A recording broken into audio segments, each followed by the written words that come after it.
स्वागतम बच्चों।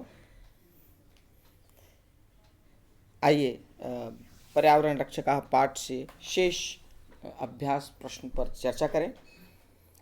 प्रश्न क्रमांक 4 तक के प्रश्नों की हमने चर्चा कर ली थी। इस पर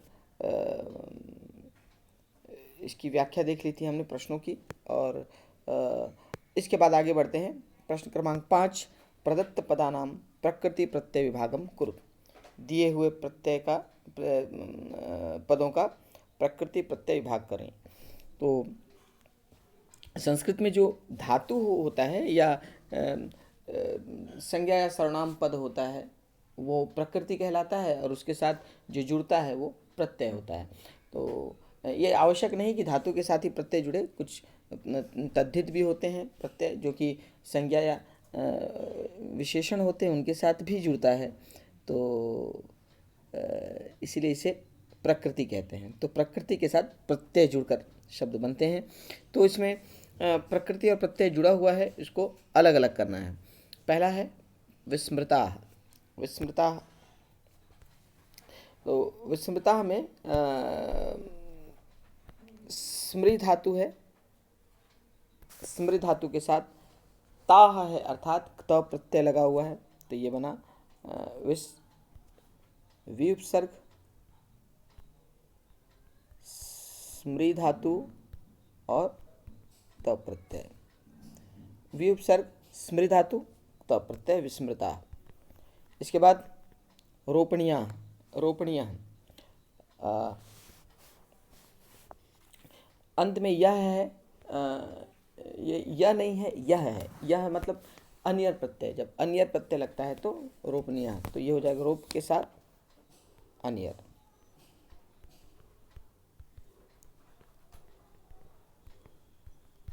अन्यर प्रत्यय। इसके बाद इसका अर्थ होता है चाहिए। चाहिए के अर्थ में अन्यर का प्रयोग होता है। उपभोक्तुम। उपभोक्तुम, यहाँ पे तुम अंत में है, अर्थात तुमुन प्रत्यय है, और उपसर्ग भी है इसमें, तो ये बनेगा उपसर्ग के साथ भुज। भुज मतलब खाना, भुज धातु और उसके साथ तुमुन प्रत्यय। उपसर्ग भुज धातु तुमुन प्रत्यय, उपभोक्तुम। इसके बाद रक्षितव्य। रक्षितव्य अंत में तव्य है, तो यहाँ तव्यत प्रत्यय होगा। इसका अर्थ भी चाहिए के अर्थ में होता है। तो इसमें धातु रक्ष हो गया है, रक्ष धातु और इसके साथ तव्यत प्रत्यय। रक्ष धातु तव्यत प्रत्यय, रक्षितव्य। इसके बाद स्थित्वा। स्थित्वा अंत में त्वा है, अर्थात त्वा प्रत्यय, तो धातु इसमें हो जाएगा स्था। स्था धातु के साथ त्वा प्रत्यय। स्था धातु के साथ त्वा प्रत्यय, स्थित्वा। इसके बाद प्रश्न क्रमांक 6, कोष्ठकात् शुद्धम पदम चित्वा रिक्त स्थानि पूर्यत। कोष्ठक से शुद्ध पद से खाली स्थान को भरना है। पहला अहम डैश आरोपयामी, मैं डैश लगा रहा हूँ, बो रहा हूँ, तो मतलब मैं किसे बो रहा हूँ। कर्ता इसमें अहम है ही, तो कर्ता तो होगा नहीं, तो कार्य का प्रभाव जिस पर पड़ता है, अर्थात कर्म, मैं बो रहा हूँ मतलब किसको बो रहा हूँ, अर्थात द्वितीय विभक्ति। तो यहाँ पादप का द्वितीय हो जाएगा पादपम, तो यहाँ पर आ जाएगा पादपम, सही उत्तर पादपम। अगला प्रश्न, भ्रमरा डैश बसंती। भौरे डैश रहते हैं, अर्थात भौरे फूलों पर रहते हैं, तो भौरे फूलों पर रहते हैं, अर्थात सप्तमी विभक्ति अधिकरण, अधिकरण का बहुवचन, तो ये हो गया पुष्पेशु। तो पुष्पेशु वसंती, भौरे फूलों पर रहते हैं। अगला डैश रक्षणे अस्माकम रक्षणम। डैश रक्षा में हमारी रक्षा है, तो डैश रक्षा में अर्थात वृक्षों की रक्षा में, तो वृक्षों की रक्षा में हमारी रक्षा है। वृक्षों की अर्थात वृक्षस्य वृक्षयो वृक्षाणाम, तो ये हो गया वृक्षाणाम रक्षणे अस्माकम रक्षणम, पेड़ों की रक्षा में हमारी रक्षा है। अगला तरवह डैश प्राणवायुं यच्छन्ति। तरवा मतलब वृक्ष डैश प्राणवायु प्रदान करते हैं। तो यहाँ पे कर्ता तो यहाँ पे तरवा है, और इसके बाद यच्छन्ति आया है। तो आप सबको मालूम है कि जहाँ पे यच्छ धातु हो या दा धातु हो, देने का भाव हो, वहाँ पर चतुर्थी का प्रयोग होता है। तो तरवा डैश, तो यहाँ पे अस्मभ्यम हो जाएगा, क्योंकि अस्मद का चतुर्थी भक्ति होती है, मह्यम आवाभ्याम अस्मभ्यम। तो यच्छ होने के कारण यहाँ पे चतुर्थी का बहुवचन अस्मभ्यम। तो पेड़ हम सब को प्राणवायु प्रदान करते हैं। अगला, द्रुमाः डैश आधाराः सन्ति। पेड़ डैश आधार हैं, पेड़ डैश आधार हैं, अर्थात पेड़ डैश के आधार हैं। तो पेड़ जीवन के आधार हैं। तो ये हो जाएगा षष्ठी भक्ति जीवनस्य। तो वृक्षाः जीवनस्य आधाराः सन्ति। अगला प्रश्न, अधोलिखित वाक्यानां संस्कृत भाषायाम अनुवादम कुरु। वाक्यों का संस्कृत भाषा में अनुवाद कीजिए। वृक्ष परोपकार के लिए फल देते हैं, वृक्ष परोपकार के लिए फल देते हैं। अब वाक्यों का अनुवाद करने के पूर्व सबसे पहले हमें देखना चाहिए कि कर्ता वाक्य में क्या है और उसके अनुकूल क्रिया क्या होगी। तो कर्ता ज्ञात करने का सबसे आसान तरीका है कि हम कौन लगा दें। तो कौन लगाने पर जो वाक्य में उत्तर मिलता है वो कर्ता होता है। तो फल देते हैं, कौन फल देते हैं? वृक्ष फल देते हैं। तो कर्ता यहाँ पे वृक्ष है, और चूंकि देते हैं इसलिए वृक्ष का बहुवचन। तो ये हो गया वृक्षा अर्थात पेड़। तो वृक्षा अर्थात पेड़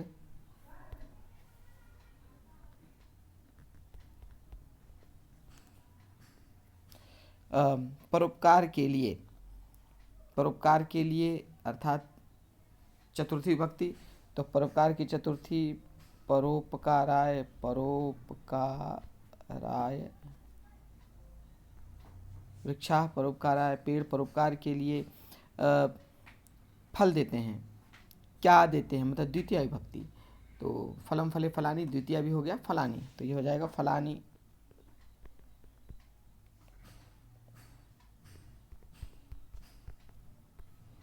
फलानी यच्छन्ति।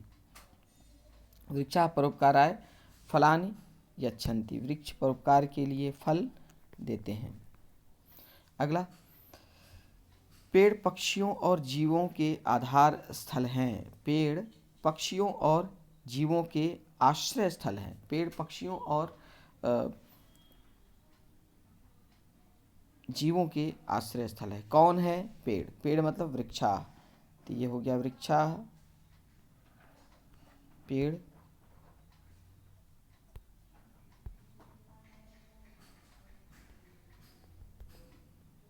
कर्ता हो गया पेड़ वृक्षा। किसके? पक्षियों के। पक्षियों के मतलब कि षष्ठी का बहुवचन पक्षी। तो ये हो गया पक्षी नाम।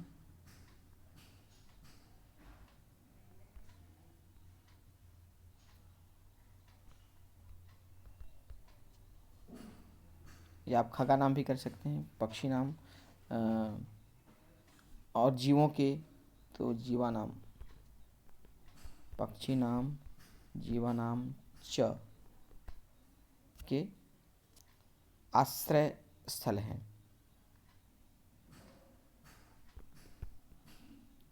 आश्रय, ये हो जाएगा आश्रय स्थलाः सन्ति। तो वृक्षा परोपकार खगानाम जीवानाम च आश्रय स्थलाः सन्ति। हमें प्रतिवर्ष एक पेड़ लगाना चाहिए। यहाँ पे चाहिए है अर्थात यहाँ पे विधिलिंग का वाक्य में है वाक्य। तो विधिलिंग में किसको लगाना चाहिए? जो वो कर्ता होता है। तो हमें लगाना चाहिए, मतलब यहाँ कर्ता हो गया वह वयम। तो ये वयम अर्थात हमें। कब? प्रतिवर्ष। प्रतिवर्षम हमें प्रतिवर्ष पेड़। कितना पेड़? एक। तो एक पेड़ किसको? एक पेड़ को लगाना चाहिए, तो मतलब वृक्षम। तो जैसा विशेष वैसा ही संख्यावाचक विशेषण हो। तो एकम वृक्षम लगाना चाहिए, हमें लगाना चाहिए। तो चाहिए विधिलिंग में आरोप का आरोपयेम, आरोपयाव, आरोपयेम, आरोपयेव, आरोपयेम। तो ये हो जाएगा आरोप येम। वयम प्रतिवर्षम एकम वृक्षम आरोपयेम। अगला वाक्य, तुलसी के पौधे से अनेक रोग दूर होते हैं। तुलसी के पौधे से, तो तुलसी पौधे से पादपेन, तुलसी पादपेन, तुलसी के पौधे से, तुलसी पादपेन अनेक रोग मतलब अनेके रोगाः, रोगम रोगः रोगाः रोगाः। तो अनेके रोगाः प्रथमा का बहुवचन, तो और अनेक उसका बहुवचन अनेके है, तो अनेके रोगाः। तो तुलसी पादपेन अनेके रोगाः दूर होते हैं, दूरी भवन्ति होते हैं, भवन्ति। तो तुलसी पादपेन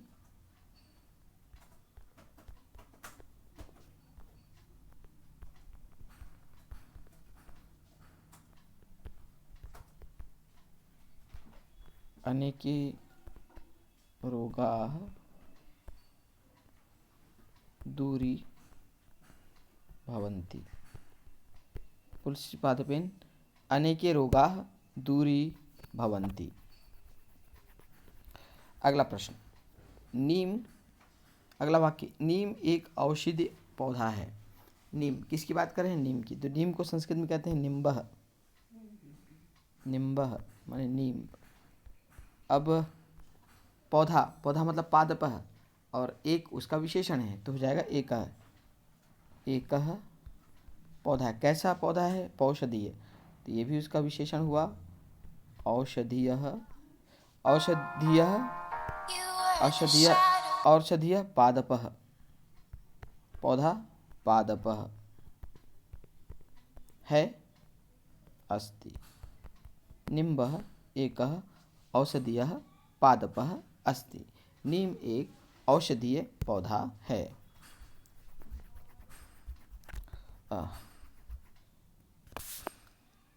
अब आगे बढ़ें। अगले प्रश्न, क्रियाकलात्मक पर आधारित प्रश्न। अपनी संचिका में किन्हीं 5 औषधीय वृक्षों के चित्र लगाकर उसकी उपयोगिता पर प्रकाश डालिए। आप अपनी कॉपी में लिख सकते हैं। इसके बाद आते हैं अगले प्रश्न। यहाँ एक वर्ग पहेली दी हुई है जिसमें वृक्ष शब्द के 7 पर्यायवाची शब्द के रूप छिपे हुए हैं। किन्हीं 5 को ढूंढ कर लिखिए तथा उनसे एक वाक्य भी बनाइए। इसमें से वृक्ष के पर्यायवाची शब्द निकालने हैं और उसमें से 7 पर्यायवाची शब्द छिपे हैं, उनमें से 5 को ढूंढकर 5 के एक वाक्य बनाने हैं। तो देखिए, देखते हैं कौन कौन से वाक्य हैं ये। सर्वप्रथम यहाँ महिरुहा दिख गया। उसके बाद दूसरे वाक्य में विटपे, विटप का अर्थ भी वृक्ष होता है। विटपे मतलब वृक्ष पर, यहाँ सप्तमी में रूप है। इसके बाद पादपान, ये भी वृक्ष का नाम है। पादपान यह द्वितीया के बहुवचन में है इसका रूप। तरोह, तरु का षष्ठी, तरोह माने वृक्ष का षष्ठी में है ये। और द्रुमई, द्रुमई यहाँ तृतीया के बहुवचन में है, द्रुमई। इस प्रकार ये 5 वाक्य दिख गए। इसके अलावा भी कुछ वाक्य हैं, जैसे महिरुहेभ्य, महिरुहेभ्य, महिरुह भी कहते हैं वृक्ष को, तो अर्थात पेड़ों से। और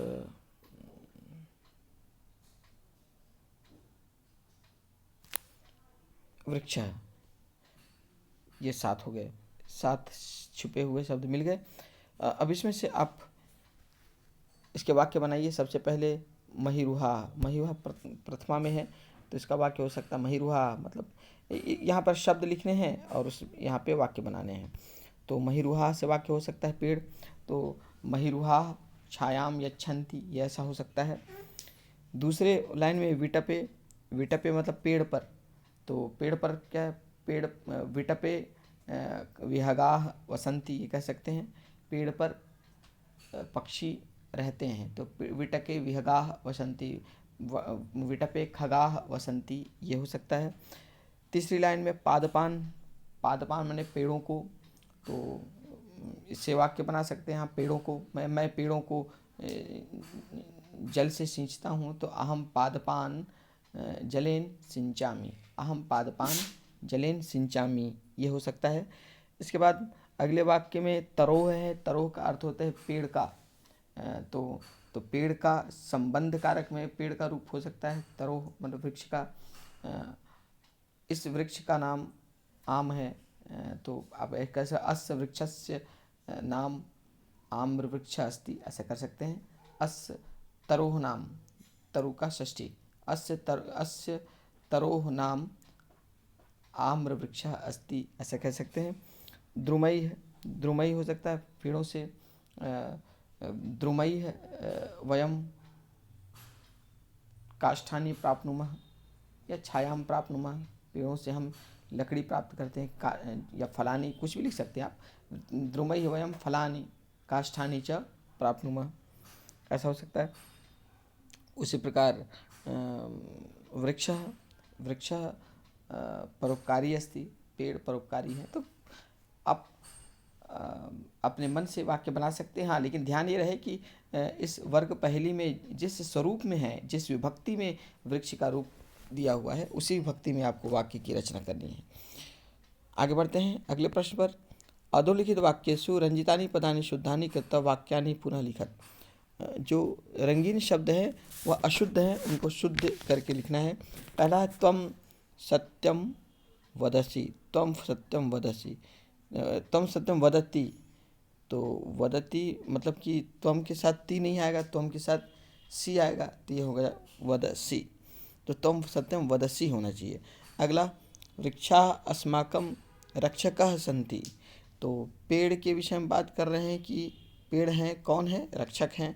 तो वृक्षा यदि विशेष्य है तो उसका विशेषण भी बहुवचन में होगा, वृक्षा तो रक्षका, तो वृक्षा अस्माकं रक्षकाः सन्ति।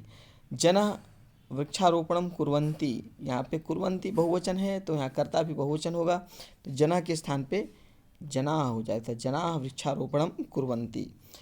अहम पादपान अवश्यम आरोपयिष्यामः, तो यहाँ पे कर्ता अहम है, तो क्रिया भी एक वचन में होगा, तो यहाँ आरोपयिष्यामि होना चाहिए, उत्तम पुरुष का एक वचन लृट लकार में। वृक्षा अस्मान खाद्य पदार्थान यच्छन्ति, यहाँ पे यच्छ धातु है, तो जहाँ पे यच्छ धातु है वहाँ पे चतुर्थी विभक्ति का प्रयोग होता है, तो अस्मान यहाँ द्वितीय का प्रयोग है, तो चतुर्थी हो जाएगा मह्यम आवाभ्याम अस्मभ्यम, तो यहाँ होगा वृक्षा अस्मभ्यम खाद्य पदार्थान यच्छन्ति। आगे बढ़ें। वैल्यू बेस्ड क्वेश्चन, मूल्यपरक प्रश्न। वृक्षा सर्वेषां आश्रयदातारः सन्ति, अत्र कस्य महत्वं वर्णितम्। पेड़ हमारे आश्रयदाता हैं, यहाँ किसका महत्व है, प्राणियों का, वृक्षों का या नदियों का, तो यहाँ पे स्पष्ट है कि यहाँ पे वृक्षों की बात की गई है, तो ये वृक्षाणाम महत्वम। वृक्षा पुष्पाणि फलानि काष्ठानि औषधानि गंधम प्राणवायुं च यच्छन्ति, अनेन वृक्षा अस्मभ्यं कस्य संदेशं यच्छन्ति। पेड़ हमें फूल, फल, लकड़ियाँ, औषधि, गंध और वायु प्रदान करते हैं। इससे वृक्ष हमें कौन सा संदेश दे रहे हैं, तो प्रदान करना, इससे कौन सा संदेश जाता है कि वृक्ष क्या है, परोपकारी हैं, अर्थात हमें परोपकार का संदेश दे रहे हैं, तो ये हो जाएगा परोपकारस्य संदेशम यच्छन्ति।